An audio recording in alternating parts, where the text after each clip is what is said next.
नमस्कार विद्यार्थियों, वेदांत क्लासेज में आप सभी का हार्दिक स्वागत व अभिनंदन। विद्यार्थियों, हम चर्चा कर रहे हैं राष्ट्रीय आपातकाल। तो राष्ट्रीय आपातकाल की जो घोषणा होती है वो कौन करता है? राष्ट्रपति करता है। और इसकी घोषणा का उल्लेख किसमें मिलता है? 352 में। अब जब राष्ट्रीय आपातकाल लग जाता है तो इसके प्रभाव क्या पड़ते हैं वो पढ़ेंगे। अब क्या पढ़ेंगे? राष्ट्रीय आपातकाल के प्रभाव। तो सभी विद्यार्थी हेडिंग डाल लें, राष्ट्रीय आपातकाल के प्रभाव। राष्ट्रीय आपातकाल के प्रभाव।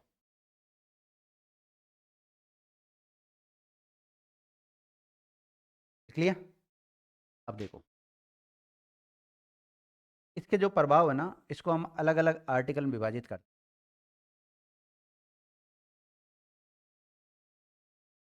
352 तो पढ़ी लिया हमने। 353 में दे रखा है इसका विधायिका पर क्या प्रभाव पड़ता है। विधायिका पर प्रभाव क्या पड़ता है, और फिर उसके बाद में हम देखते हैं कार्यपालिका पर क्या प्रभाव पड़ता है। कार्यपालिका पर कौन कौन से प्रभाव पड़ते हैं वो पढ़ना होता है। फिर उसके बाद में हम इसमें पढ़ते हैं वित्तीय प्रभाव। कौन से प्रभाव? चल न्यायपालिका ले लेते हैं। पालिका पर कौन कौन से प्रभाव पड़ते हैं? तो ये तीनों जो प्रभाव है, विधायिका संबंधित प्रभाव, कार्यपालिका, कार्यपालिका को आप व्यवस्था नहीं, सॉरी, इसको विधायिका को व्यवस्थापिका भी कह सकते हो। क्या कह सकते हो इसको? व्यवस्थापिका भी कह सकते हो। व्यवस्थापिका, कार्यपालिका, विधायिका, न्यायपालिका पर क्या प्रभाव पड़ता है इसको देखना होता है। 354 में लिखा हुआ है वित्तीय प्रभाव।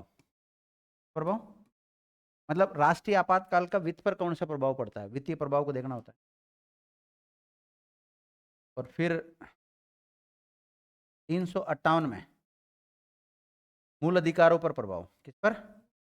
मूल अधिकारों पर प्रभाव, और उसमें भी विशेष रूप से अनुच्छेद 19 से संबंधित। और एक पढ़ते हैं 358। कौन सा? 358। और ये भी मूल अधिकारों से रिलेटेड जो प्रभाव पड़ते हैं उनके बारे में बताता है, 20 और 21 को छोड़कर। तो 20 और 21 को छोड़। तो मूल अधिकारों पर क्या प्रभाव पड़ता है, एक तो ये पढ़ेंगे। मूल अधिकारों पर जो प्रभाव पड़ेगा उसका उल्लेख 358 और 359 में 359 में ध्यान ये देखेंगे। वित्तीय प्रभाव पड़ेगा उसको 354 में पढ़ेंगे। और जो विधायिका या कार्यपालिका या न्यायपालिका पर जो प्रभाव पड़ता है उसका उल्लेख किसमें? 353 में ध्यान। एक मोटा मोटा मैं बता देता हूँ, न्यायपालिका पर कोई प्रभाव नहीं पड़ता। राष्ट्रीय आपातकाल का न्यायपालिका पर कोई प्रभाव नहीं पड़ता है। और 356 कहता है जो राष्ट्रपति शासन लगता है उसके प्रभाव दे रखे 357 में दे रखे 357 में। उसमें भी न्यायपालिका का कोई प्रभाव या न्यायपालिका के ऊपर कोई प्रभाव नहीं पड़ता है। लेकिन जो वित्तीय आपातकाल है 360 में, उसमें न्यायपालिका पर प्रभाव पड़ता है। क्योंकि आपको पता है जब देश में वित्त को लेकर आपातकाल लगता है, वित्तीय आपातकाल लगता है, तो सुप्रीम कोर्ट का मुख्य न्यायाधीश है ना, उसके वेतन में भी कटौती की जाती है। बाकी इनके दौरान कोई प्रभाव नहीं पड़ता है। तो आप लोग हेडिंग डालो। क्या डाली हेडिंग? राष्ट्रीय आपातकाल के प्रभाव। पहला लिखो, अनुच्छेद 53 में, अनुच्छेद 353 में कार्यपालिका, कौमा, व्यवस्थापिका, व्यवस्थापिका ऑब्लिक विधायिका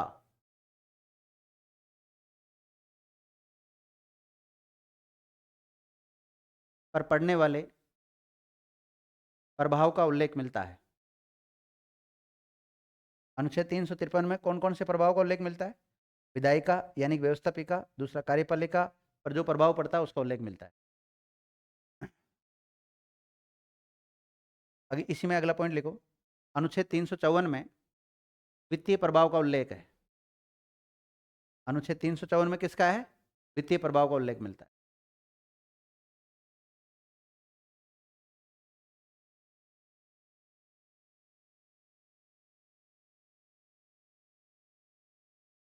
तीसरा पॉइंट लिखो इसी में, मूल अधिकारों पर प्रभाव। इस पर मूल अधिकारों पर प्रभाव। और मूल अधिकारों के प्रभाव में इसके ब्रैकेट में लिख लेना अनुच्छेद 358 और 359।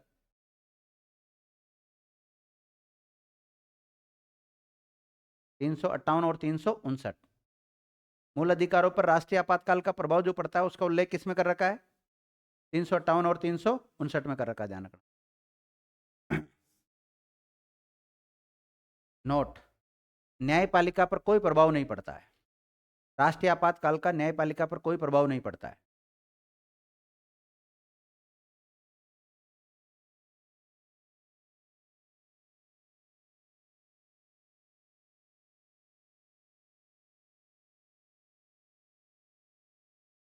अब इसको थोड़ा डिटेल से पढ़ेंगे। ऊपर ऊपर लिख ली हमने सारी बातें, तो भाई इस प्रभाव में मुख्य रूप से पढ़ना किस किस के बारे में है, मतलब विधायिका पर क्या प्रभाव पड़ता है, कार्यपालिका पर क्या प्रभाव पड़ता है, न्यायपालिका पर क्या प्रभाव पड़ता है। न्यायपालिका पर तो कोई प्रभाव ही नहीं पड़ता, तो प्रभाव ही नहीं पड़ता तो कोई दिक्कत ही नहीं है। और 353 में दे रखा कार्यपालिका किस प्रकार से काम करेगी, विधायिका किस प्रकार से काम करेगी, वित्तीय प्रभाव होंगे उसको दे रखा 354 में प्रदर्शित कर रखा है। कई बार पूछा गया सवाल है कि राष्ट्रीय आपातकाल का जो वित्तीय प्रभाव पड़ता है उसका उल्लेख कौन से अनुच्छेद में मिलता है? 354 में। कई बार वन लाइनर फैक्ट बनते हैं, वन लाइनर फैक्ट से भी क्वेश्चन बनता है। और जो मूल अधिकारों पर प्रभाव पड़ता है वो 358 और 359 में दे रखा है। 358 में मुख्य रूप से अनुच्छेद 19 के बारे में प्रावधान कर रखा है, और 359 में 20 और 21 को छोड़कर कौन कौन से प्रभाव पड़ते हैं उनके बारे में दिखा रखा है। आगे हम इन दोनों को बड़ा डिटेल से पढ़ेंगे। और अगर कई बार यहाँ नहीं पढ़ाता हूँ मैं, तो इनको पढ़ाता हूँ मूल अधिकारों में, क्योंकि मूल अधिकारों के जब प्रभाव देखते हैं कि भाई कब इनको प्रॉपर तरीके से लागू नहीं किया जाता है, तो उसमें फिर ये आपातकालीन जैसी बात वहाँ लिख, तो अगर मैंने वहाँ लिखा दिया तो यहाँ नहीं लिखाता हूँ, और यहाँ लिखा देता हूँ तो वहाँ नहीं लिखाता हूँ। अब एक एक को पढ़ेंगे हम कि भाई इसका कार्यपालिका पर क्या प्रभाव पड़ता है, विधायिका पर क्या प्रभाव पड़ता है। पहला पॉइंट लिखो आप, राष्ट्रीय आपातकाल का कार्यपालिका पर प्रभाव। एक एक को डिटेल से पढ़ेंगे हम।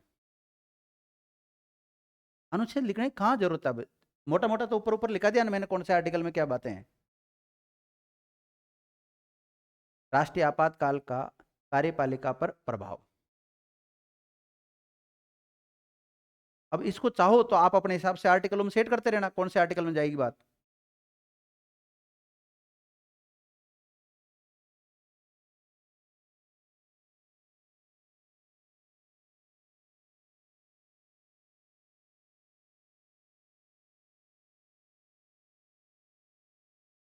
देखो हमने लोकतंत्रात्मक शासन व्यवस्था को अपनाया है, तो लोकतंत्रात्मक शासन व्यवस्था के अंतर्गत ही हम संघात्मक शासन व्यवस्था को अपनाते हैं। किसको अपनाते हैं? संघात्मक शासन व्यवस्था को। लोकतंत्र में मुख्य रूप से 3 स्तंभ होते हैं। चौथा स्तंभ मीडिया को माना जाता है। 3 स्तंभ कौन कौन से लोकतंत्र के? एक तो है विधायिका, कौन सी होती है? विधायिका। और एक होती कार्यपालिका, कार्यपालिका। और एक होती है न्यायपालिका। 3 ही होते हैं। न्यायपालिका को स्वतंत्र माना जाता है। क्या माना जाता है? स्वतंत्र माना जाता है। जो विधायिका है, विधायिका और कार्यपालिका एक दूसरे के ऊपर निर्भर है, क्योंकि इसका काम है कानून बनाना। काम क्या है इसका? कानून बनाना। और इसका काम क्या है? उन कानूनों को लागू करना। और विधायिका के द्वारा जो कानून बनाए गए हैं या कार्यपालिका ने उनको जो लागू किया है, इनकी जांच करना किसका काम है? न्यायपालिका। न्यायपालिका जांच कर सकती है। अब बात करें विधायिका, तो ये विधायिका 2 स्तर पे काम करती है। कितने स्तर पे काम करती है? 2 स्तर पे काम करती है। इसके 2 स्तर कौन कौन से हैं? एक तो संघ स्तर पर, किस स्तर पर? जिसे हम केंद्र भी कहते हैं, केंद्र स्तर पर काम करती है। एक राज्य स्तर पर काम करती है। इस पर काम करती है संघ स्तर और राज्य स्तर। संघ स्तर पर जो काम करती है, तो इसको इसमें जो विधायिका का काम करती है वो करती है संसद। कौन करती है? संसद करती है। और राज्यों पर कौन करता है? विधानमंडल। तो राज्यों की विधायिका क्या है? विधानमंडल, ध्यान रखना। और सेंटर की विधायिका क्या है? संसद है। और संघ की भी विधायिका कह सकते हो, या डायरेक्ट विधायिका अगर शब्द आता है तो विधायिका का मतलब ये होता है। और फिर आगे आपको पता है, थोड़ी देर पहले भी मैंने बताया था आपको कि इसको हम 3 भागों में बांटते हैं। मतलब इसके 2 तो सदन होते हैं, विधानसभा, विधान परिषद, और गवर्नर इसका अभिन्न अंग होता है। और इसी प्रकार संसद में लोकसभा और राज्यसभा और राष्ट्रपति होता है। इसी प्रकार जो एक कार्यपालिका है, ये भी 2 स्तर पर काम करती है। एक तो संघ स्तर पर काम करती है, यानी कि केंद्र स्तर पर काम करती है, और एक राज्य स्तर पे काम करती है। संघ स्तर पे जो काम करती है उसका हेड कौन होता है? राष्ट्रपति। कौन होता है? राष्ट्रपति। तो सेंटर में कार्यपालिका का हेड कौन है? राष्ट्रपति, ध्यान रखना। और राज्य में कार्यपालिका का हेड कौन होता है? राज्यपाल होता है, जिसे हम गवर्नर कहते हैं, राज्यपाल होता है। और न्यायपालिका तो आपको पता है एक स्वतंत्र बॉडी है जिसमें एक सुप्रीम कोर्ट है। सुप्रीम कोर्ट ये मतलब इस आकृति में होता है, ठीक है। एक सुप्रीम कोर्ट है और 25 क्या है? हाई कोर्ट है। सबसे लेटेस्ट हाई कोर्ट कौन सा है? अमरावती हाई कोर्ट, आंध्र प्रदेश का, ध्यान रखना। और इसके नीचे आ जाते हैं डिस्ट्रिक्ट कोर्ट, और डिस्ट्रिक्ट कोर्ट के नीचे बहुत सारे जो अधीनस्थ न्यायालय हैं वो आ जाते हैं, सबऑर्डिनेट कोर्ट जिनको कहते हैं, वो सब आ जाते हैं, उनके बारे में पढ़ना होता है। तो हम ये पढ़ रहे हैं कि हमारा जो लोकतंत्रात्मक शासन व्यवस्था है, इसमें अभी जो आप जब देश में नेशनल इमरजेंसी लग जाती है, राष्ट्रीय आपातकालीन जैसी स्थिति होती है, उसकी घोषणा हो जाती है, उसके बाद में इस कार्यपालिका पे क्या प्रभाव पड़ता है, इस विधायिका पर क्या प्रभाव पड़ता है। विधायिका का मतलब दोनों की बात आ गई, ध्यान, केंद्र और राज्य की सबकी बात आ जाती है। न्यायपालिका पर क्या प्रभाव पड़ता है? तो न्यायपालिका पर तो कोई प्रभाव पड़ता ही नहीं है। तो आपने यही तो हेडिंग डाली होगी ना भाई, कार्यपालिका पर क्या प्रभाव पड़ता है। तो कार्यपालिका का मतलब हम दोनों की बात करेंगे, सेंटर और स्टेट वाले की, दोनों। लिखो इसके बारे में। जब देश में राष्ट्रीय आपातकाल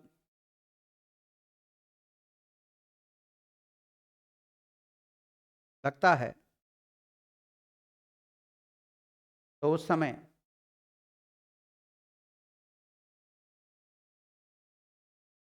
केंद्र की कार्यपालिका, केंद्र की कार्यपालिका, केंद्र की कार्यपालिका का मतलब राष्ट्रपति एक प्रकार से है ना। केंद्र की कार्यपालिका राज्य की कार्यपालिका को निर्देश दे सकती है,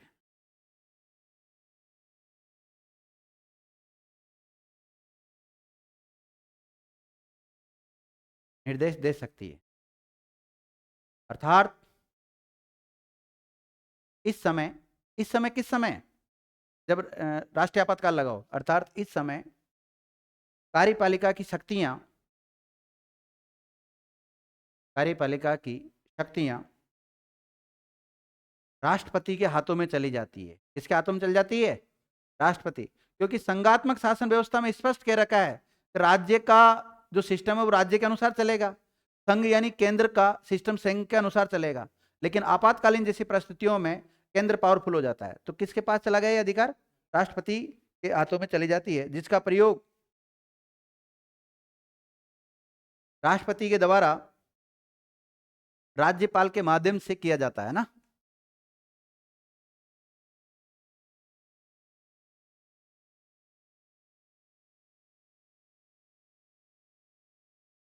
अब देखो, देश में चाहे इमरजेंसी लगो या मत लगो, राज्यपाल तो वैसे ही राष्ट्रपति जब तक चाहता है जब तक उसके पद पर बना रहता है, क्योंकि उसकी नियुक्ति भी वही करता है, हटाता भी वो है।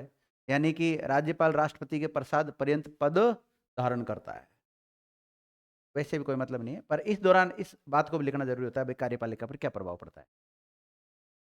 अगला पॉइंट लिखो आप। अब किस पे प्रभाव पड़ेंगे? विधायिका, हम व्यवस्थापिका भी कहते हैं।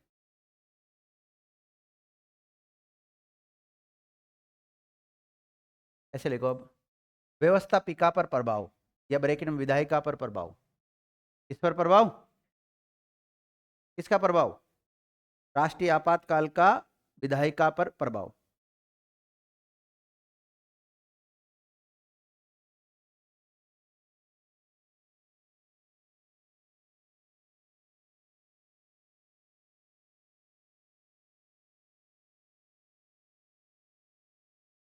लिख लिया? विधायिका पर क्या प्रभाव? देखो विद्यार्थियों, इस विधायिका को संघात्मक शासन व्यवस्था के तहत दो भागों में बांट रखा है, संघ स्तर पर और राज्य स्तर पर। ये राज्य स्तर पर जो विधानमंडल होता है, जो हमारा जो विषयों का बंटवारा कर रखा है, शक्तियों का जो विभाजन कर रखा है, उसका उल्लेख भारतीय संविधान की अनुसूची 7 में मिलता है। किस मिलता है? अनुसूची 7 मिलता है। और इसमें आपको पता है 3 टाइप के विषय हैं। संघ सूची के विषय, जिन पर कानून कौन बनाता है? केंद्र यानी कि संसद कानून बनाती है। और राज्य सूची के विषय, जिन पर कानून कौन बनाता है? राज्य का विधानमंडल बनाता है। और एक होता है समवर्ती, समवर्ती सूची पर दोनों ही बनाते हैं कानून, संसद भी बनाती है और राज्यों का विधानमंडल बनाता है। दोनों में टकराव हो जाता है तो मान्य किसका होता है? संसद का। मतलब सामान्यतः हम कह सकते हैं सामान्य स्थिति में संसद संघ सूची पर कानून बनाती है और समवर्ती बनाती, राज्य सूची पर नहीं बनाती। लेकिन आपातकालीन जैसी परिस्थितियों में राज्य सूची के किसी विषय पर भी कानून कौन बना सकती है? संसद बना सकती है। लिखो लिखो, इस समय या इस दौरान संसद चाहे तो राज्य सूची के किसी विषय पर कानून बना सकती है।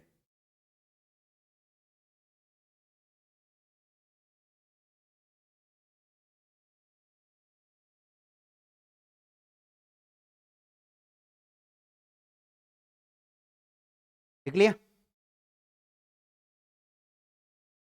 क्या इस राज्यों का जो विधानमंडल होता है, इसकी जो विधानसभा है, इसके ऊपर कोई प्रभाव पड़ता है? यस या नो? मतलब देश में इमरजेंसी लगी हुई है, नेशनल इमरजेंसी, राष्ट्रीय आपातकाल लगा हुआ है, तो ऐसी स्थिति में राज्यों का जो विधानसभा है इसके ऊपर कोई प्रभाव पड़ेगा क्या? पड़ेगा। इसकी घोषणा के साथ ये निलंबन हो जाएगा, निलंबित कर दी जाएगी। और जैसे अनुमोदित हो जाती है संसद के द्वारा तो उसको क्या कर दिया जाएगा? मतलब भंग कर दिया जाएगा। लिखिएगा, राष्ट्रपति की उद्घोषणा के साथ ही, उद्घोषणा का मतलब घोषणा से लिया है ना, राष्ट्रपति की उद्घोषणा के साथ ही राज्यों की, जिस राज्य में आपातकाल लगा है ना, राज्यों की विधानसभा निलंबित हो जाती है।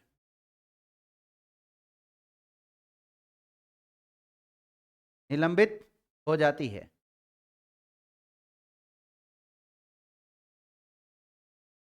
देख लिया? और संसद के द्वारा अनुमोदित होते ही, संसद पारित कर देगी ना उसको, और संसद के द्वारा अनुमोदित होने पर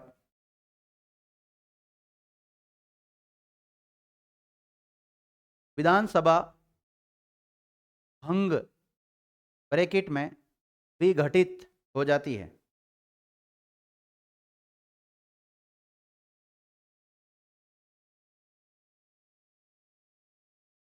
लिख लिया? तो विद्यार्थियों, अर्थात हम ये कह सकते हैं जो राष्ट्रीय आपातकाल लगता है उसका प्रभाव राज्यों के विधानमंडल पर भी पड़ता है, क्योंकि राज्य का विधानमंडल का पार्ट तो है विधानसभा। विधानसभा अस्थायी है, ये तो स्थायी होता है। देखो, इसको भंग नहीं किया जा सकता लेकिन समाप्त किया जा सकता है।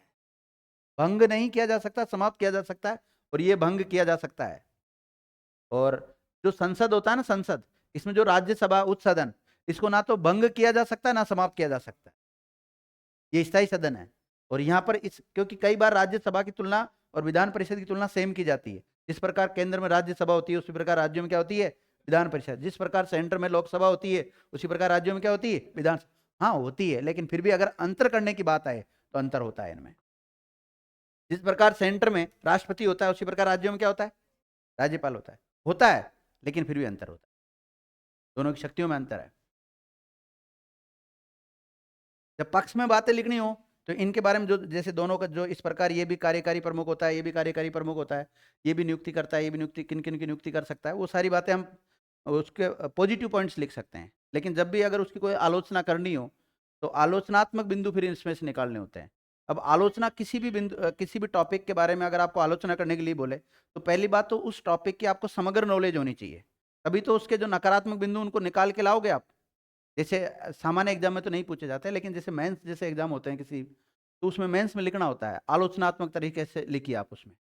तो आलोचना जब भी करोगे जब टॉपिक पूरा आएगा तभी तो आलोचना कर पाओगे आप। और आलोचना को अपने हिसाब से थोड़ी कर सकते हैं, जैसा जो प्रावधान कर रखा है उन प्रावधानों के अनुसार। और उसमें भी अगर दो चार कथन लिख देते हो ना आप, तो फलाना फलाना विशेषज्ञ ने ये कहा, उसने ये कहा, तो उसमें आपको अच्छे नंबर मिलते हैं। ये तो होगी बात कि इस पर प्रभाव पड़ता है विधानसभा पर, है ना? क्या लोकसभा पर भी कोई प्रभाव पड़ेगा? बिल्कुल पड़ेगा। लोकसभा का कार्यकाल बढ़ाया जा सकता है, एक बार के लिए, एक वर्ष के लिए बढ़ाया जाएगा।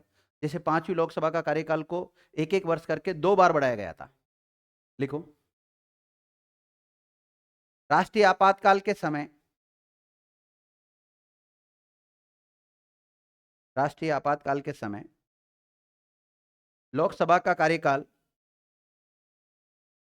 वैसे तो 5 वर्ष होता है, नहीं वैसे 5 वर्ष होता है। लोकसभा का कार्यकाल एक बार में 1 वर्ष के लिए बढ़ाया जा सकता है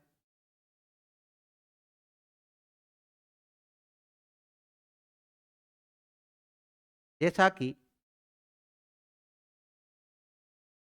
5वीं लोकसभा का कार्यकाल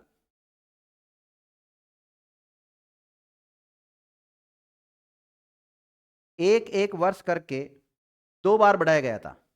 एक एक वर्ष करके कितनी बार बढ़ाया गया था? 2 बार। एक एक वर्ष करके 2 बार बढ़ाया गया था। और डिटेल में लोकसभा में पढ़ाऊंगा इसके बारे में।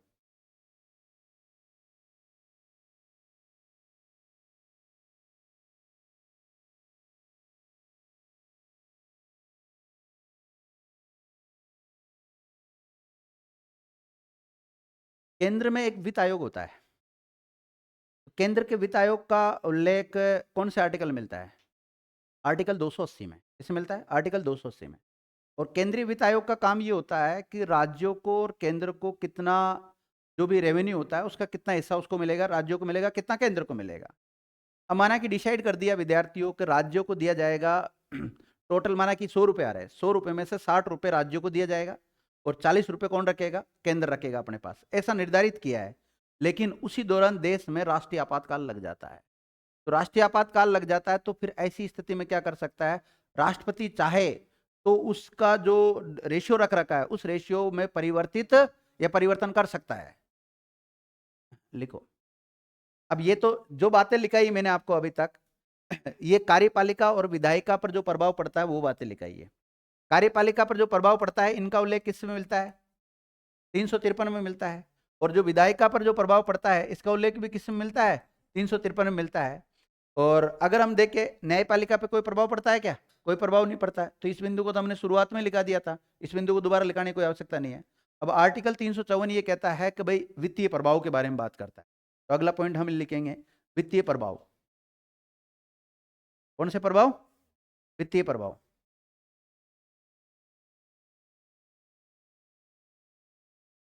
लिखो। राष्ट्रीय आपातकाल के समय राष्ट्रपति केंद्र व राज्यों के मध्य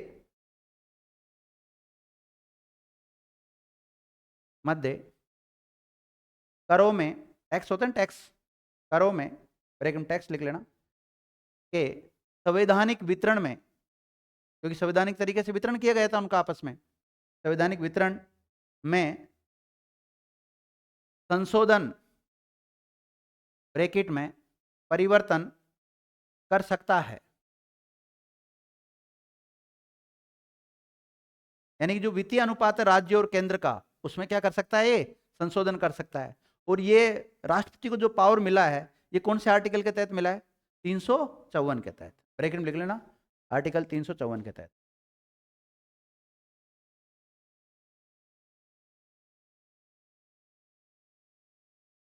तो विधायिका प्रभाव हो गया, कार्यपालिका प्रभाव हो गया, और न्यायपालिका प्रभाव हो गया, और वित्तीय प्रभाव हो गया। हो गया ना? 4 बिंदु हो गया ना सीधे सीधे। अब हम पढ़ेंगे मूल अधिकारों पर क्या प्रभाव पड़ता है। तो अब लिखो मूल अधिकारों पर प्रभाव।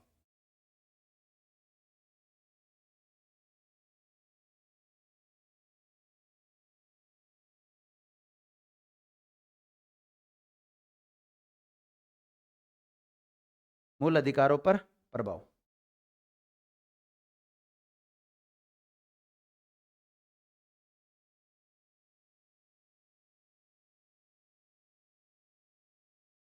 किसका प्रभाव? मूल अधिकारों पर प्रभाव।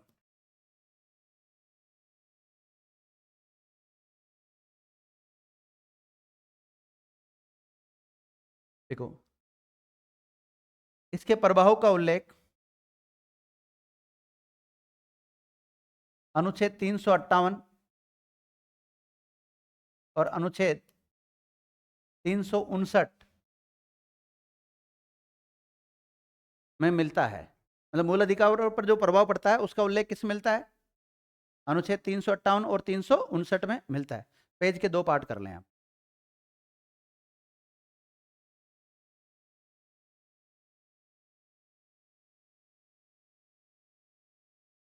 लिखो, ऐसे लिखना, अनुच्छेद 358 वाले में लिखो, यह प्रभाव अनुच्छेद 19 से संबंधित है।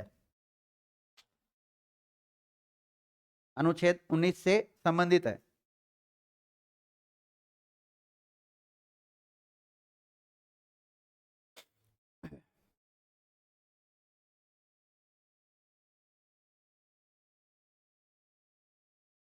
देखो, आपातकाल किस किस आधार पर लगता है?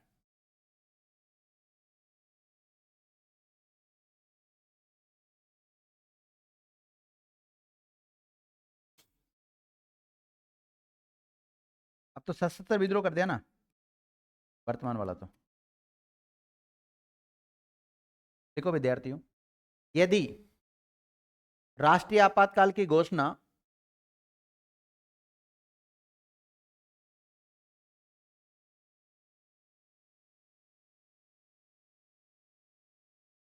यदि राष्ट्रीय आपातकाल की घोषणा युद्ध, बाह्य आक्रमण के आधार पर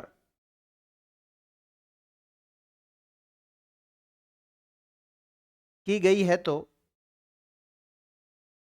है तो अनुच्छेद 19 अभिव्यक्ति की स्वतंत्रता है ना उसमें, अनुच्छेद 19 स्वतः ही निलंबित हो जाता है।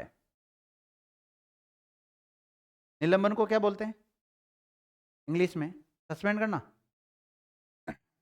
निलंबित हो जाता है। लेकिन तीसरा आधार कौन सा है? सशस्त्र विद्रोह। लेकिन सशस्त्र विद्रोह के आधार पर घोषणा की गई है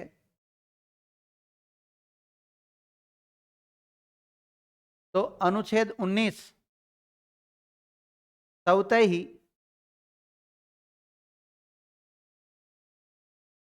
निलंबित नहीं होता है।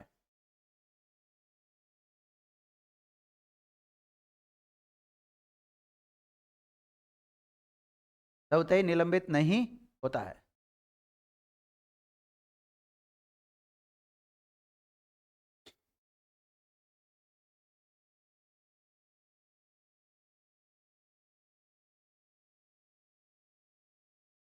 लिख लिया विद्यार्थियों? अब लिखो आप अनुच्छेद 359।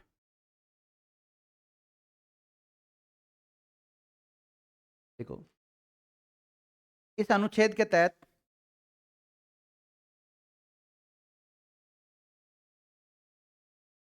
राष्ट्रपति के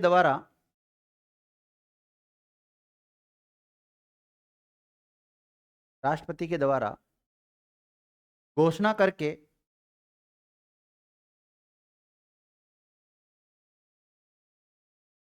अनुच्छेद 20 और 21 को छोड़कर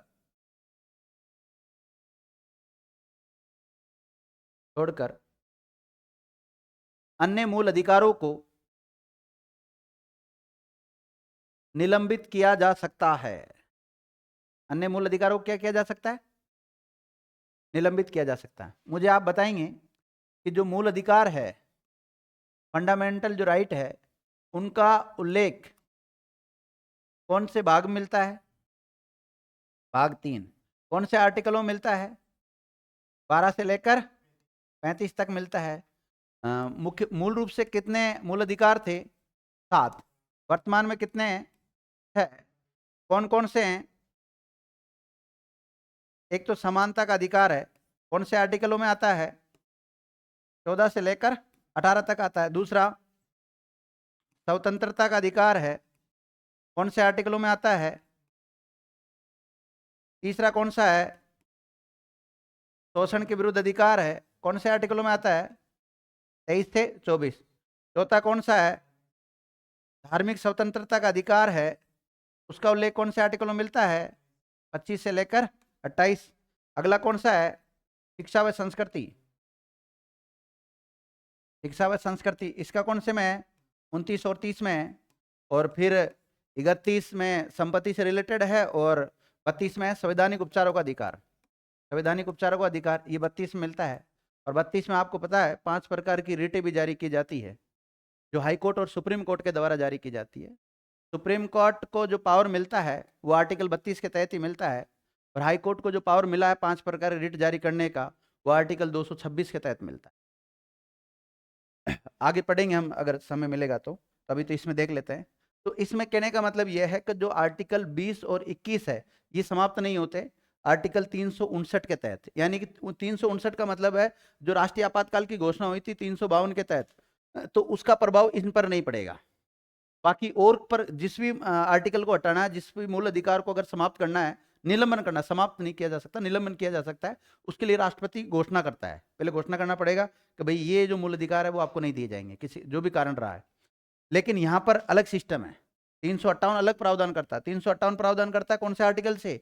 19 से रिलेटेड। 19 में क्या दे रखा है कि युद्ध और बाह्य आक्रमण के आधार पर लगेगा, तो इसमें राष्ट्रपति के द्वारा घोषणा करने की कोई आवश्यकता नहीं है, स्वतः निलंबित हो जाएगा।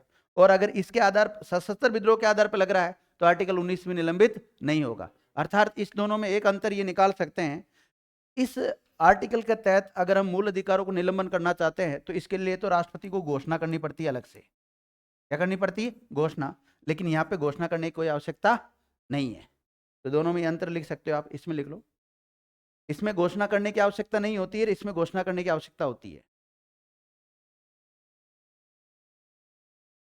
इस वाले में नहीं, नहीं सुनो, इसमें घोषणा करने की आवश्यकता नहीं होती है, इसमें होती है। अब हो सकता है आपने आर्टिकल आगे पीछे लिख लिया हो, तो मेरे अनुसार लिखा है जब तो ऐसे लिख लो। इसमें राष्ट्रपति घोषणा नहीं करता, ध्यान रखना। करता है कि 19 की बात को लेके कोई?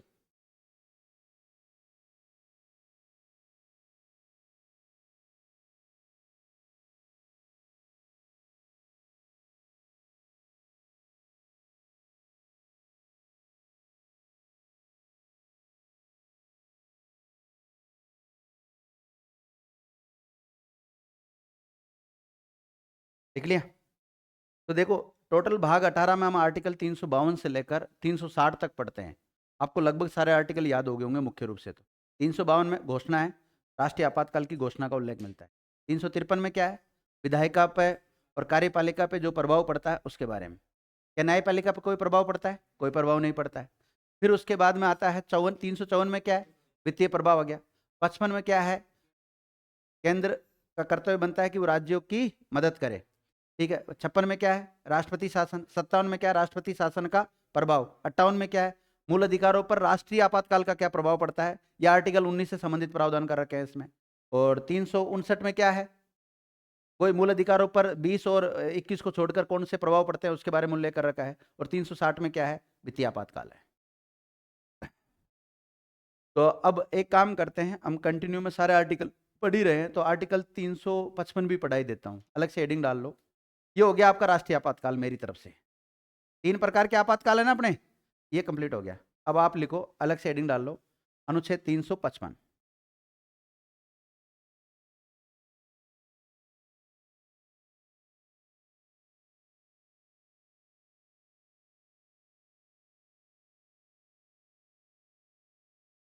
ये बीच में आ गया,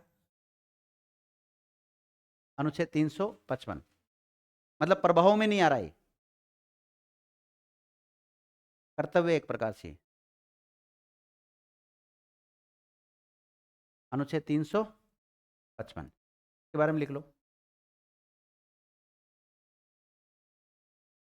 केंद्र का कर्तव्य बनता है कि वह बाह्य आक्रमण,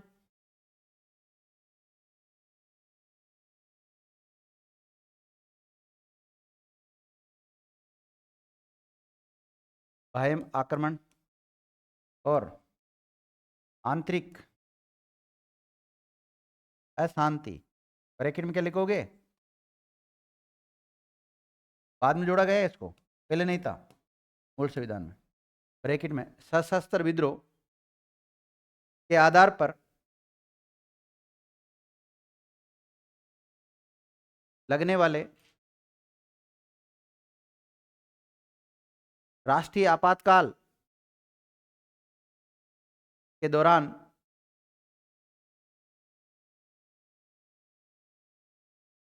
राज्य की सुरक्षा करें।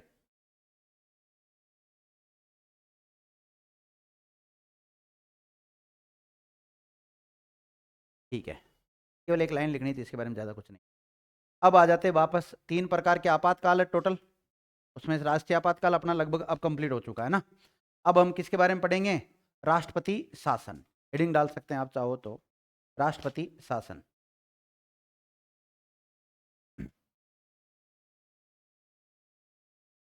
राष्ट्रपति शासन।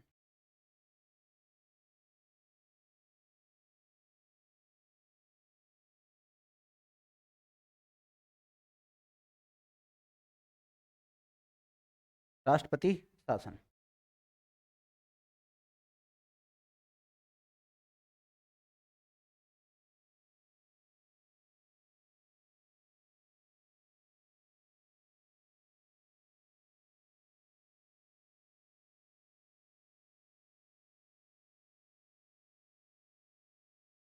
अब देखो, राष्ट्रपति की जो घोषणा, राष्ट्रपति शासन की जो घोषणा है ना, या इसका जो प्रावधान है, इससे रिलेटेड मुख्य रूप से आर्टिकल कौन सा पढ़ेंगे हम? 356। और फिर इस घोषणा के जो प्रभाव होंगे इसके बारे में किसमें पढ़ेंगे? 357 पढ़ेंगे। क्या होता है राष्ट्रपति शासन?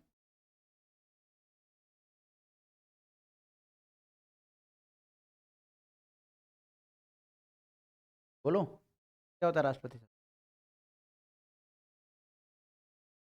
देखो, राष्ट्रपति शासन 2 आर्टिकल को के तहत लगाया जाता है, एक तो 356 के तहत और एक 365 के तहत। ये मिलता है भाग 19 में। लेकिन अभी मुख्य रूप से हम चैप्टर पढ़ रहे हैं कौन सा? भाग 18 पढ़ रहे हैं, तो भाग 18 वाले प्रावधान ही लिखेंगे हम। लिखो, सामान्यतया इसे राज्य आपात क्या कहते हैं?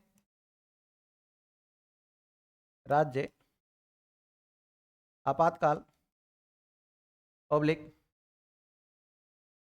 संवैधानिक आपातकाल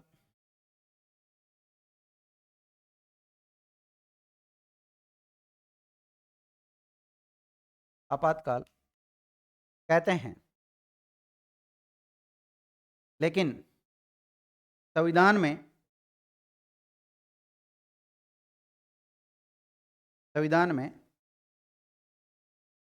राष्ट्रपति शासन, लेकिन संविधान में राष्ट्रपति शासन शब्द का उल्लेख मिलता है। राष्ट्रपति शासन शब्द का उल्लेख मिलता है।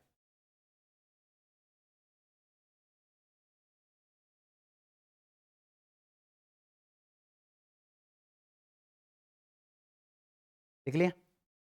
देखो, हम राष्ट्रपति शासन पढ़ रहे हैं। राष्ट्रपति शासन का नाम राज्य का आपातकाल कहते हैं या फिर संवैधानिक आपातकाल भी कहते हैं इसको।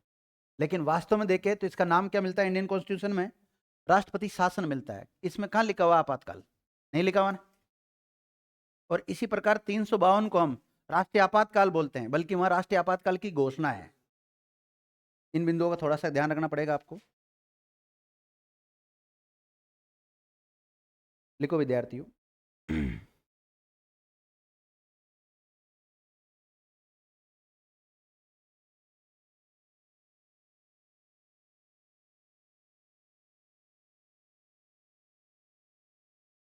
इसकी घोषणा कौन करता है? ये सबसे पहले तो आधार लिखते हैं। ऐसे लिखो, राष्ट्रपति शासन का आधार।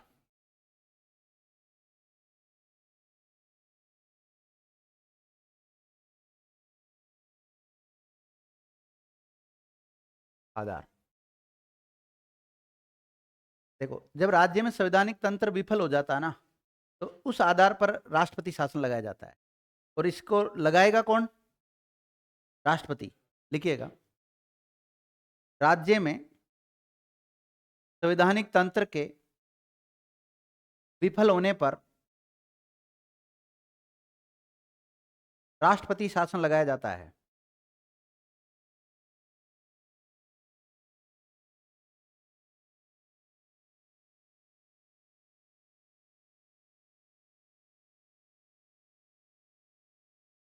लिख लिया?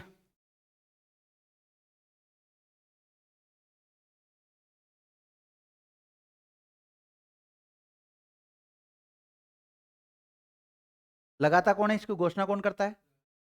राष्ट्रपति का। लिखिएगा, घोषणा।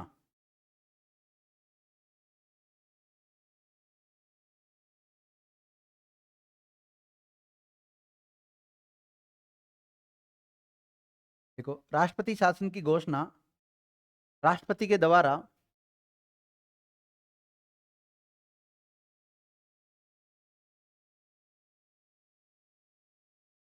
राज्यपाल की सिफारिश पर की जाती है।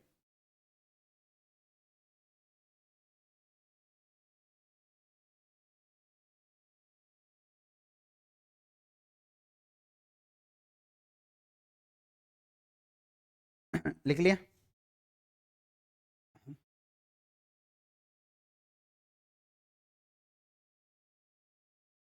और इस घोषणा का अनुमोदन कौन करेगा? संसद। लिखो, अनुमोदन। देखो, राष्ट्रपति शासन का अनुमोदन संसद के द्वारा किया जाता है। और ब्रैकेट में लिख लो, 2 माह के भीतर भीतर। कितने माह के भीतर? 2 माह के भीतर भीतर।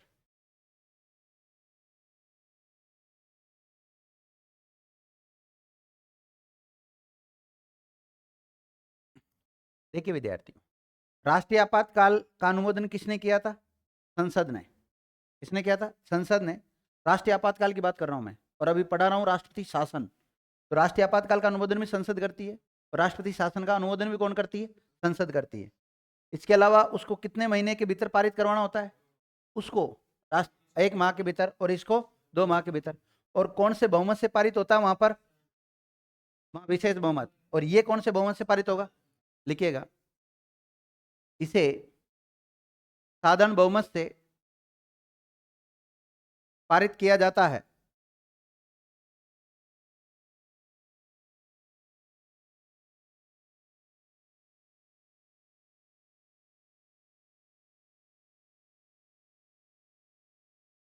अब देखो, इसे अगर एक बार पारित कर दिया तो कितने महीने तक लागू रह गए? 6 महीने। वो भी 6 महीने तक ही लागू रहता था, लेकिन उसको 6 6 महीने करके अनंत काल तक बढ़ाया जा सकता है।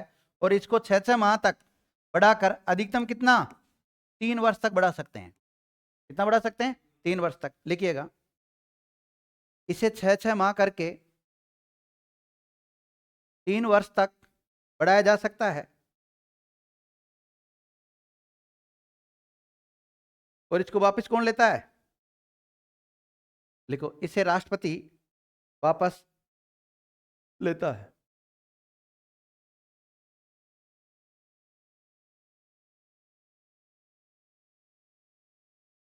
लिख लिया? आपसे पूछा जाए, भारत में सर्वाधिक बार राष्ट्रपति शासन कौन से राज्य में लगा? मणिपुर में या और यूपी में? बार। तो 10 10 बार दोनों में था, पहले दोनों का आता था, लेकिन अभी मणिपुर आ गया तो फिर मणिपुर करना पड़ेगा अपने। बिल्कुल सही है। तो लिखो, भारत में सर्वाधिक बार राष्ट्रपति शासन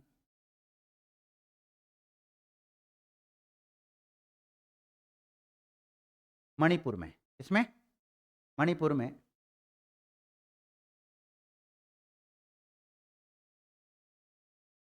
लगाया गया। तो लिख लो ब्रैकेट में 11 बार।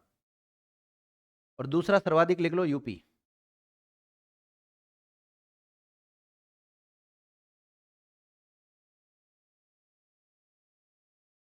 और सबसे लंबा आपातकाल पेप्सू पंजाब। देखो, सर्वाधिक लंबा राष्ट्रपति शासन पेप्सू पंजाब में लगा। कहां पर लगाया गया था? पेप्सू पंजाब में।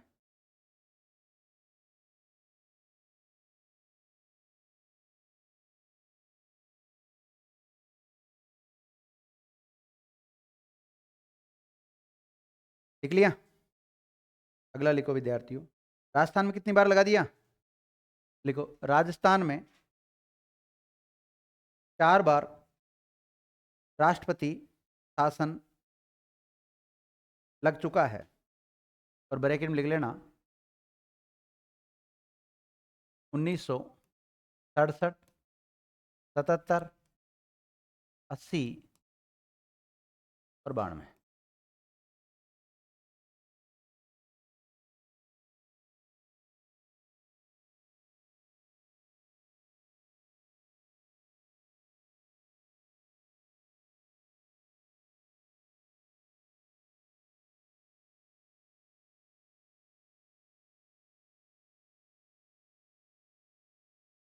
लिखो पहला, देखो प्रथम राष्ट्रपति शासन राजस्थान का लिखा हुआ मैं ना।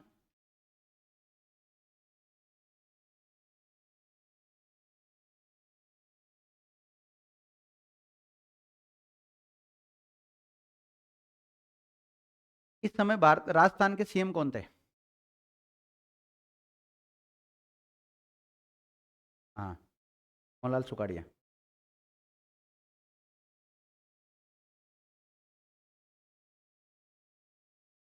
मोहनलाल सुखाड़िया। देखो, इस समय राजस्थान के सीएम मोहनलाल सुखाड़िया थे। राज्यपाल कौन थे?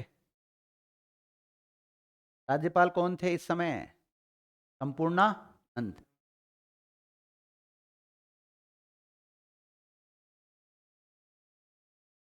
संपूर्णानंद। दूसरा कब लगा था? 77 में। इस समय राजस्थान के सीएम कौन थे?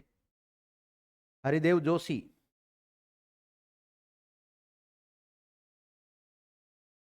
हरिदेव जोशी। और राज्यपाल कौन थे? वेदपाल त्यागी। वेदपाल त्यागी। तीसरा राष्ट्रपति शासन कब लगा था? 80 में। भैरव सिंह शेखावत की सरकार हुआ करती थी उस समय। इसमें लिख लो सीएम भैरव सिंह शेखावत।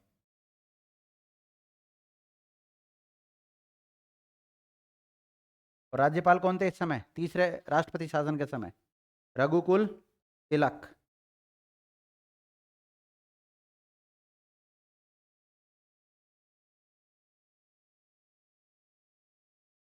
और चौथा राष्ट्रपति शासन भैरव सिंह शेखावत। और इस समय गवर्नर कौन थे? एम चन्ना रेड्डी। एम चन्ना रेड्डी, ये लिख लेना चाह। कई बार पूछा गया यहाँ से।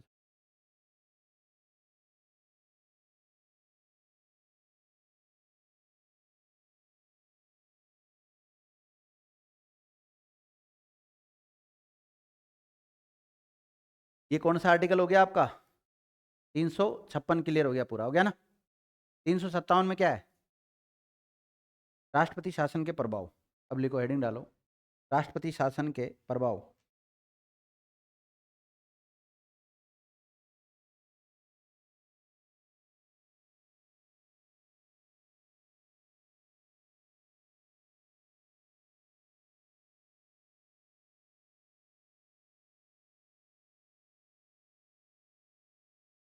देखो, इस अनुच्छेद में ऐसे, सॉरी सॉरी, अनुच्छेद तो लगाया नहीं, प्रभाव। और प्रभाव से रिलेटेड ब्रैकेट में आर्टिकल कौन सा है? 357। देखो, इस अनुच्छेद में राष्ट्रपति शासन के कार्यपालिका, विधायिका और वित्तीय और न्यायपालिका पर पड़ने वाले प्रभाव का उल्लेख मिलता है। विधायिका प्रभाव, कार्यपालिका पर क्या प्रभाव पड़ता है? वित्तीय प्रभाव कौन से पड़ते हैं?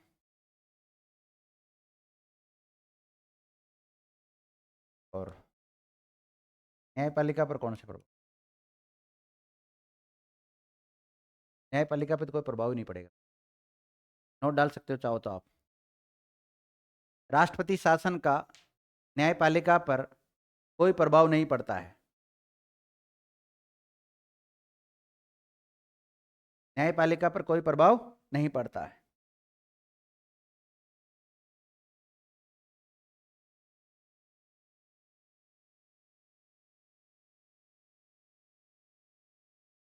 देखो, अगर हम देखें कार्यपालिका प्रभाव, तो सारे पावर किसके पास चल जाएंगे बताओ? राष्ट्रपति के पास जाएंगे ही नहीं जाएंगे? अब राष्ट्रपति चाहे तो गवर्नर के हाथों से उनका काम करवा सकता है, और गवर्नर से करवाता है वैसे ज्यादा। देखिएगा, पहला लिखो कार्यपालिका पर प्रभाव। पहला कौन सा पढ़ेंगे हम? कार्यपालिका पर प्रभाव किसका? राष्ट्रपति शासन का कार्यपालिका पर प्रभाव।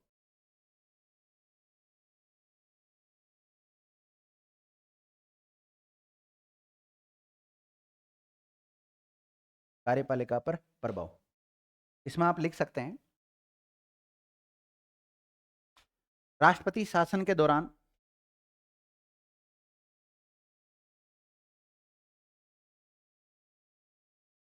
कार्यपालिका की संपूर्ण शक्तियां, कार्यपालिका की संपूर्ण शक्तियां राष्ट्रपति के हाथों में चली जाती है। किसके हाथों में चली जाती है? राष्ट्रपति के हाथों में चली जाती है, जिसका प्रयोग वह संबंधित राज्य के राज्यपाल के माध्यम से करता है।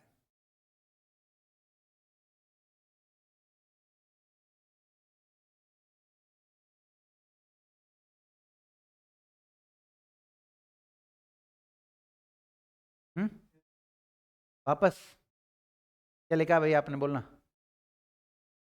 राष्ट्रपति शासन के दौरान कार्यपालिका से संबंधित संपूर्ण शक्तियां राष्ट्रपति के हाथों में चली जाती है, ये लिखा ना? जिसका प्रयोग वह राज्यपाल के माध्यम से करता है।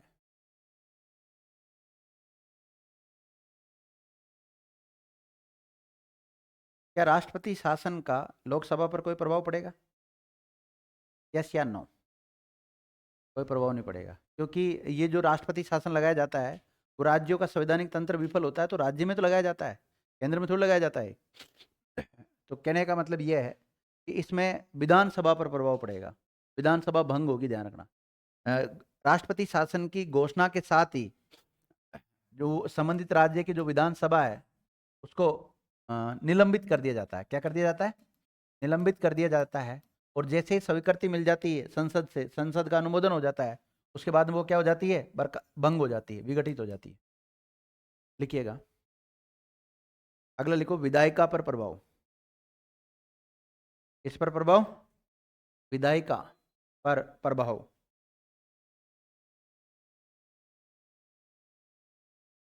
देखो, राष्ट्रपति शासन की उद्घोषणा के साथ ही, राष्ट्रपति शासन की उद्घोषणा कौन करता है? उद्घोषणा राष्ट्रपति शासन की उद्घोषणा कौन करता है? राष्ट्रपति तो करेगा। राष्ट्रपति शासन की उद्घोषणा के साथ ही संबंधित राज्य की विधानसभा निलंबित हो जाती है। घोषणा की जगह उद्घोषणा भी आ सकता है, ये घोषणा भी आ सकता है ना।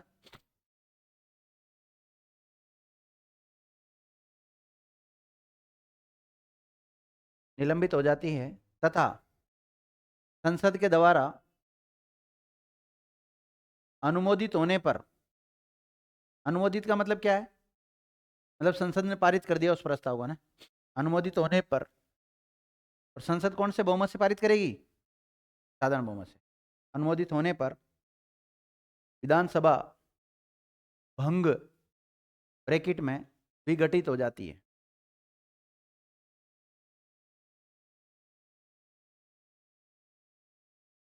तो कार्यपालिका पे क्या प्रभाव पड़ता है? सारे अधिकार किसके पास चल जाते हैं? राष्ट्रपति के हाथों में चल जाते हैं। विधायिका पर क्या प्रभाव पड़ता है? तो विधानसभा निलंबित और विघटित हो जाती है। कब निलंबित होती है, कब विघटित होती है? तो आपको पता है। और सुनो सुनो सुनो सुनो, जैसे माना कि राष्ट्रपति शासन लगा दिया, और राष्ट्रपति शासन लगाते ही राज्य की विधानसभा निलंबित हो जाएगी, निलंबित होगी कि नहीं होगी? और माना कि उस राष्ट्रपति शासन को संसद पारित नहीं कर पाए, 2 माह के भीतर क्या करना होगा? उसको पारित करना होगा। अब पारित नहीं होता है तो फिर ऐसी स्थिति में विधानसभा का क्या होगा? वापिस बहाल हो जाएगी। मतलब विधानसभा भंग नहीं होगी, ध्यान रखना, विधानसभा वापस कार्य करने लग जाएगी। आप एक तुलना मतलब ऐसे सोचो, माइंड में लाओ इस क्वेश्चन कि बाई चांस अगर पारित नहीं होता है तो राष्ट्रपति शासन ही समाप्त हो गया अपना आप ही। पारित होना तो जरूरी 2 महीने के भीतर, 2 महीने के भीतर पारित नहीं होता तो वो राष्ट्रपति शासन लागू ही नहीं रहेगा आगे। और इसकी जैसे घोषणा होती है तो घोषणा होती है केवल निलंबित होती है, ना कि उसको भंग नहीं किया जाता, विघटित नहीं किया जाता। विघटित कब होती है? जब वो संसद के द्वारा पारित हो जाता है प्रस्ताव, तब। लिखिएगा, न्यायपालिका पर कोई प्रभाव पड़ेगा नहीं। नोट डाल के लिखना चाहो तो लिख सकते हो। राष्ट्रपति शासन का न्यायपालिका पर कोई प्रभाव नहीं पड़ता है। राष्ट्रपति शासन का न्यायपालिका पर कोई प्रभाव नहीं पड़ता है। क्या राष्ट्रीय आपातकाल का प्रभाव पड़ता है? राष्ट्रीय आपातकाल का भी न्यायपालिका पर कोई प्रभाव नहीं पड़ता, और राष्ट्रपति शासन का भी न्यायपालिका पर कोई प्रभाव नहीं पड़ता है। लेकिन वित्तीय आपातकाल का प्रभाव पड़ेगा। आगे हम वित्तीय आपातकाल पढ़ेंगे ना 360 में, वहां देखेंगे। लिख लिया? नोट डालो।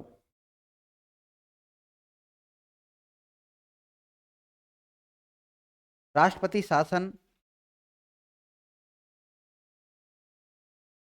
का मूल अधिकारों पर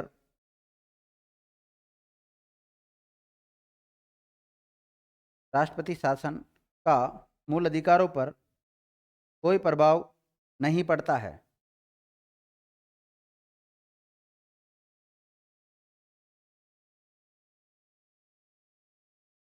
कोई प्रभाव नहीं पड़ता है।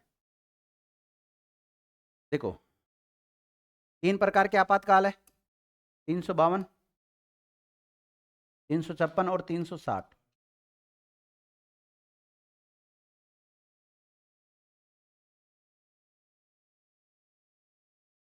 क्या मूल अधिकारों पर 352 का प्रभाव पड़ता है? यस। 356 राष्ट्रपति शासन का प्रभाव पड़ता है। वित्तीय आपातकाल का कोई प्रभाव नहीं पड़ता। इसी प्रकार अगर हम न्यायपालिका लें,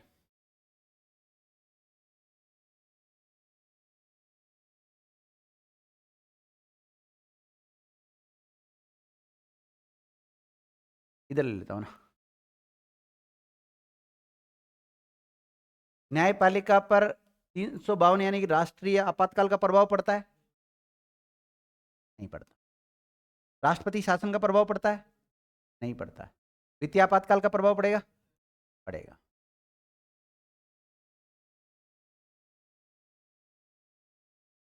क्या विधायिका पर प्रभाव पड़ेगा? राष्ट्र राष्ट्रीय आपातकाल का प्रभाव पड़ता है? यस या नो? पड़ता है, लिखा है ना मैंने आपको, पड़ता है।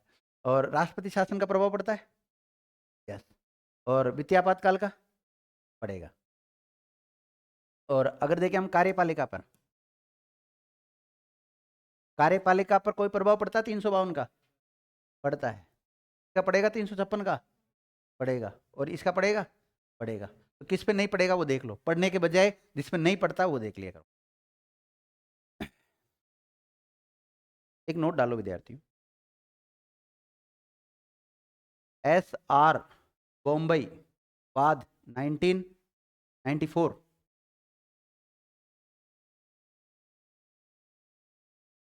एस आर बॉम्बई बाद 1994 में सुप्रीम कोर्ट ने अपना निर्णय देते हुए कहा कि अपना निर्णय देते हुए कहा कि राष्ट्रपति शासन, ब्रैकेट में 356 जरूर लिखना, राष्ट्रपति शासन ब्रैकेट में अनुच्छेद 356 की न्यायिक समीक्षा, हाँ भाई, की जा सकती कि नहीं की जा सकती? की जा सकती है। न्यायिक समीक्षा की जा सकती है।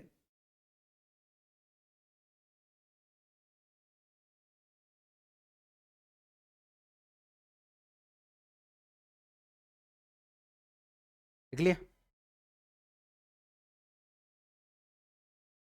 देखो, सरकारी सरकारी आयोग था ना, नाम सुना सरकारी आयोग का?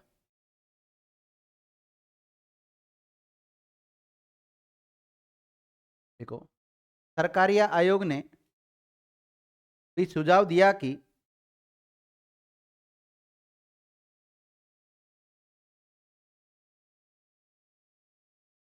या ऐसे लिख सकते हो, सरकारी आयोग का सुझाव।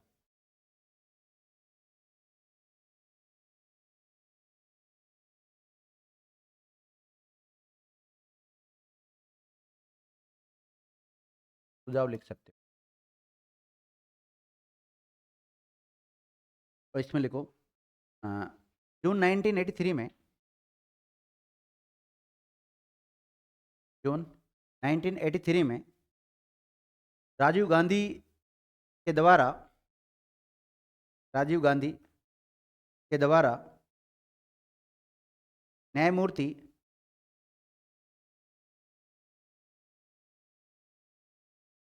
रणजीत सिंह सरकारिया, न्यायमूर्ति रणजीत सिंह सरकारिया, ब्रैकेट में चाहो तो आप जस्टिस आर एस सरकारिया भी लिख सकते हो। न्यायमूर्ति को क्या बोलते हैं? जस्टिस। और रणजीत सिंह नहीं मिलके कई जगह आर एस मिलता है, कई जगह सरकारिया ही मिलता है ना। आर एस सरकारिया की अध्यक्षता में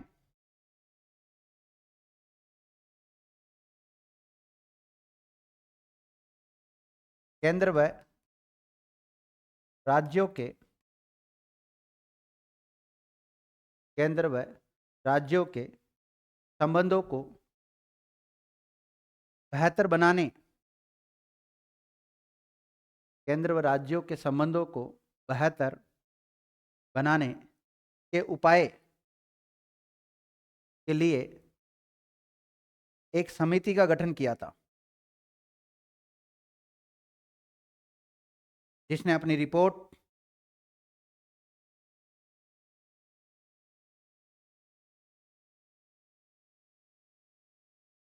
27 अक्टूबर 1987 को सौंपी थी।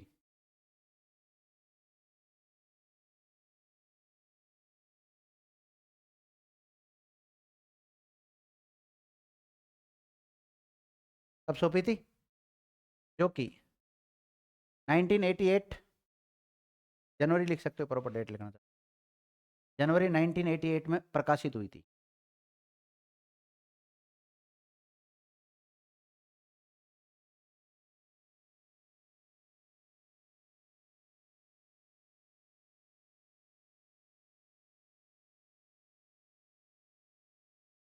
लिख लिया विद्यार्थियों? तो सरकारी आयोग की रिपोर्ट को भी एक बार आप देख लिया करो। वैसे तो राज्यपाल वगैरह फिर इसलिए तो दिया उनके बारे में सुझाव, ये जो रिपोर्टें आई थी ना इनकी, अलग अलग रिपोर्टें दी, कई बार गठन किया गया, लेकिन मुख्य रूप से जो ये जो कमेटी थी, जब 1983 में इसका गठन किया गया था, तो उस समय इसने राज्य और केंद्र के बीच में जो अच्छे संबंध हो सके उनको लेकर एक रिपोर्ट जारी की। तो कई बार रेफरेंस दिया जाता है कि सरकारी आयोग की रिपोर्ट के अनुसार क्या कहा गया। सरकारी आयोग के बारे में, पुंछी आयोग के बारे में भी कई बार पूछते हैं, तो ये राज्यपाल की नियुक्ति वगैरह करते हैं, उनसे रिलेटेड भी कई प्रावधान किए गए थे इन्होंने। ठीक है, तो ज़्यादा तो यहाँ पढ़ाने की कोई आवश्यकता नहीं है, ये तो पूरा एक कमेटी, ये पूरा जो कमेटियाँ होती है जितनी भी, उनके बारे में हम पढ़ेंगे तब देख लेंगे। तो आर्टिकल 358 तक पहुँच चुके हैं हम। 57 हो गया आपका? अब कौन सा पढ़ोगे? 58 हो गया? 59 हो गया? तो 60 ही बचा। एक आर्टिकल बच गया बीच में, अनुच्छेद 359 क्लोज क या ए।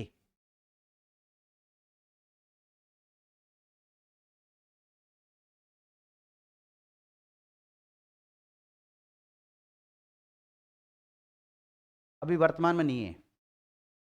लिखो, अनुच्छेद 359 क।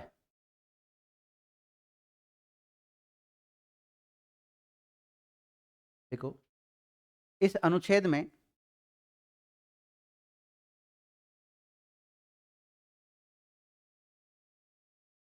भाग 18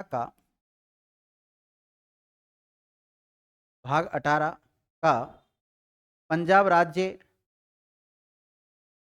में लागू से संबंधित प्रावधान किए गए थे।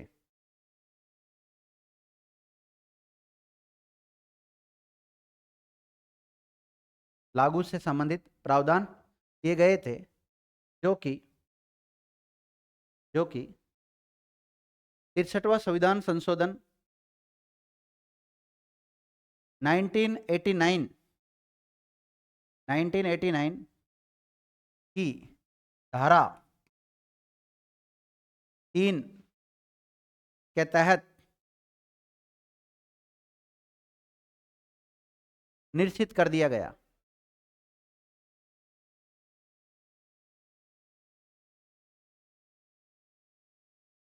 निश्चित कर दिया गया और निश्चित को रेखांकित करके ब्रैकेट में डेट लिख लेना, 6 जनवरी 1990 को। कब किया था उसको निरस्त? 6 जनवरी 1990 को किया था। देखिए विद्यार्थियों, एक आर्टिकल हुआ करता था, वर्तमान में नहीं है, 359 क्लोज का है। इसमें पंजाब राज्य से संबंधित प्रावधान कर रखे थे और पंजाब राज्य से संबंधित इस भाग के जो प्रावधान है ना, भाग 18 के प्रावधान उसमें भी लागू होते थे, वो प्रावधान कर रखे थे। और उसे कौन से अमेंडमेंट के द्वारा समाप्त किया गया? 359 क को 63वां संविधान संशोधन 1989 के तहत किया गया विद्यार्थियों। और प्रॉपर डेट पूछी जाए, क्योंकि जब कोई प्रस्ताव लाते हैं, कोई अधिनियम बनाते हैं, तो बाद में लागू होता है। वो तो लागू कब हुआ था? 1990 में। 89 वाला जो अमेंडमेंट है 1990 में लागू होता है।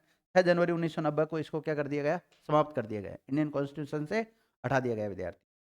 अब मात्र एक आपातकाल बचा आपका। 2 आपातकाल हमने पढ़ लिए, राष्ट्रीय आपातकाल पढ़ लिया, राष्ट्रपति शासन पढ़ लिया। अब पढ़ेंगे हम वित्तीय आपातकाल। और वित्तीय आपातकाल कंप्लीट होते आपकी छुट्टी हो जाएगी। वित्तीय आपातकाल, और वित्तीय आपातकाल के बारे में चर्चा करेंगे हम नेक्स्ट क्लास में।